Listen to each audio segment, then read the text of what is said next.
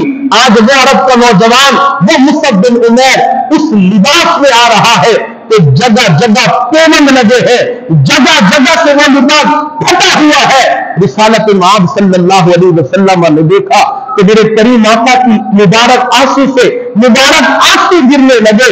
صحابہ کرام نے عرض کی یا رسول اللہ روتے کیوں ہے؟ ارشاد فرمایا یار اس جوان کو دیکھو، اس جوان کے جسم کی خوشبو نہیں ختم ہوتی تھی. اس جوان کو دیکھو کہ جس کے لباس سے ہمیشہ مہک اٹھتی تھی، جس کا لباس آنا ہوتا تھا. آج اسلام کی وجہ سے اس میں پیمند لگا لباس پہنا ہوا ہے. اللہ ایسے لوگوں کی قربانیاں اگر قبول نہیں کرے گا تو پھر کس کی کرے گا؟ اسلام نے یہ دور میں دیکھا، وہ مصعب بن عمیر احد کے مقام پر لاشا پڑا ہے. حضرت مصعب بن عمیر کا کفن دینے کو چادر میسر گئی. حضرت صفیہ 2 چادریں لاتی ہے. رسالت مآب صلی اللہ علیہ وسلم نے فرمایا ایک چادر میں کفن میرے چچا کو دیا جائے، دوسری چادر مصعب بن عمیر کو دی جائے. ایک جو بڑی چادر تھی وہ حضرت مصعب بن عمیر کے لیے پسند کی گئی. یہاں بھی میرے کریم آقا کا عمل دیکھیے، یہاں اعلیٰ چادر اور بڑی چادر حضرت مصعب بن عمیر کے لیے پسند کی، اور جو کم چادر تھی، چھوٹی چادر تھی، وہ اپنے گھر اپنے چچا کے لیے پسند کی. اتنی چھوٹی کہ پاؤں ڈھکتے سر ننگا ہوتا، سر ڈھکتے تو پاؤں ننگا ہوتا. آقا علیہ الصلوۃ والسلام نے فرمایا میرے چچا کے سر کو کفن سے ڈھانپو اور پاؤں پر گھاس ڈال دو. ایک چادر میں حضرت حمزہ کو، امیر حمزہ کو کفن دیا گیا، دوسری چادر میں حضرت مصعب بن عمیر کا کفن دیا گیا۔ میاں مسلم امت مسلمہ کے اس وقت حالات یہ تھے، مگر امت مسلمہ اس وقت بھی ذلت و رسوائی کا شکار نہیں ہوئی۔ اس وقت بھی اسلام اپنے عروج میں تھا، اس وقت بھی اسلام اپنی کرلے باندھ رہا تھا۔ حالات یہ تھے، آؤ رسالت مآب صلی اللہ علیہ وسلم کے شہر مدینہ کا واقعہ سنو۔ آقا علیہ الصلوۃ والسلام اپنے در دولت سے باہر تشریف لائے، سامنے دیکھتے ہیں کہ حضرت عمر اور حضرت ابو بکر صدیق ہے۔ رسالت مآب صلی اللہ علیہ وسلم رات کا ایک پہر ہے، ارشاد فرمایا اے ابو بکر و عمر، رات کے اس پہر میں باہر آئے ہوئے ہو، کیا وجہ ہے؟ یا رسول اللہ صلی اللہ علیہ وسلم، کئی دن کی بھوک نے ستایا ہوا ہے، بھوک گھر پہ آرام نہیں کرنے دیتی، ہم اس لیے باہر آئے۔ یا رسول اللہ آپ؟ ارشاد فرمایا یہی تکلیف مجھے بھی ستا رہی ہے، اسی سبب نے مجھے بھی گھر سے باہر لایا۔ رسالت مآب صلی اللہ علیہ وسلم اپنے اصحاب کے ساتھ چلے، حضرت ابو ایوب انصاری رضی اللہ تعالیٰ عنہ کے گھر کے قریب سے گزرے، خوشبو مصطفیٰ ہوائیں میں مہک رہی تھی، ہوائیں میں جھوم رہی تھی۔ حضرت ابو ایوب انصاری خوشبو مصطفیٰ سن کر گھر سے باہر آئے، رسالت مآب صلی اللہ علیہ وسلم کی بارگاہ میں سلام عرض کیا، عرض کی یا رسول اللہ کرم فرمائیے، آج میرے گھر کے قریب سے گزر گئے تو مہمان ہی بن جائیے۔ فرمایا جیسے تمہاری مرضی۔ گھر تشریف لے گئے، حضرت ابو ایوب انصاری کے بیٹھے، گھر پہ جا کر حضرت ابو ایوب انصاری نے کہا سرکار دو عالم تشریف لائے ہیں، کھانا تیار کیا جائے۔ اتنے میں حضور کی بارگاہ میں واپس آئے، کچھ دیر بیٹھے، چہرے پر کمزوری کے آثار دیکھے۔ یا رسول اللہ تشریف رکھے میں آتا ہوں۔ باغ میں گئے، کھجوریں توڑی، پھر حضور کی بارگاہ میں یا رسول اللہ کچھ دیر یہ کھجوریں تناول فرمائیے، کھانا پک جاتا ہے، آپ کی بارگاہ میں حاضر کرتا ہوں۔ حضور نے کھجوریں تناول فرمائی، تھوڑی دیر کے بعد کھانا تیار ہوا۔ سرکار دو عالم صلی اللہ علیہ وسلم کی بارگاہ میں دسترخوان سجا، کھانا سجا۔ حضور صلی اللہ علیہ وسلم نے کھانا کھولا، دیکھا کہ گوشت تیار ہے۔ آقا علیہ الصلوۃ والسلام نے کچھ روٹیاں لی، کچھ سالن لیے اور اپنے کسی غلام کو بلایا، کہا جاؤ یہ میرے گھر کو دے کر آؤ، پتہ نہیں کتنے دنوں سے میری بیٹی فاطمہ بھوکی ہے۔ یہ اسلام کا وہ وقت ہے کہ جب بے زری تھی، یہ اسلام کا وہ وقت ہے جب مال و اسباب کی کمی تھی، یہ اسلام کا وہ وقت ہے جب اسلام کے پاس دولت کے انبار نہیں تھے، دولت کی کمی تھی، لیکن خدا کی قسم اسلام اس وقت سپر پاور تھا، اسلام اس وقت عروج پر تھا۔ بے زری ہماری رسوائی کا، ہماری ذلت کا سبب نہیں ہے، ذلت و رسوائی کا سبب اپنے مرکز سے دوری ہے، ذلت و رسوائی کا سبب اپنے کریم آقا سے دوری، ان کی تعلیمات سے دوری، ان کے فرامین سے دوری ہے۔ آج اگر یہ امت اپنے کریم آقا صلی اللہ علیہ وسلم کے فرامین پر چلنا شروع کر دے، خدا کی قسم دین پر چلنا ہمارا کام ہے، پھر اس امت کو عروج دینا اس رب کا کام ہے۔ یہ جو تجزیے کیے جاتے ہیں بار بار کہ مال و دولت کی کمی ہمارے عروج کا سبب، ایسا ہرگز نہیں ہے۔ اسلام نے وہ وقت بھی دیکھا ہے، وہ وقت بھی دیکھا ہے۔ پھر یہ اسلام کا وہ وقت ہے کہ جب مال و دولت کے اسباب کم تھے، ایک وقت اسلام نے وہ بھی دیکھا۔ حضرت عدی بن حاتم تائی، جو حاتم تائی کو دیتے مسلمان ہیں، وہ رسالت مآب صلی اللہ علیہ وسلم کے صحابی ہیں، آپ راوی ہیں، حضور کی بارگاہ میں بیٹھے ہیں۔ آپ فرماتے ہیں کہ ایک شخص حضور کی بارگاہ میں حاضر ہوا، عرض کی یا رسول اللہ صلی اللہ علیہ وسلم سفر کرنا ہے پر مال کی کمی ہے، اسباب نہیں ہے، دور دراز کا سفر ہے، آقا کس طرح جاؤں؟ ایک دوسرا شخص آیا، یا رسول اللہ صلی اللہ علیہ وسلم مال بہت زیادہ ہے، سفر کرنا ہے،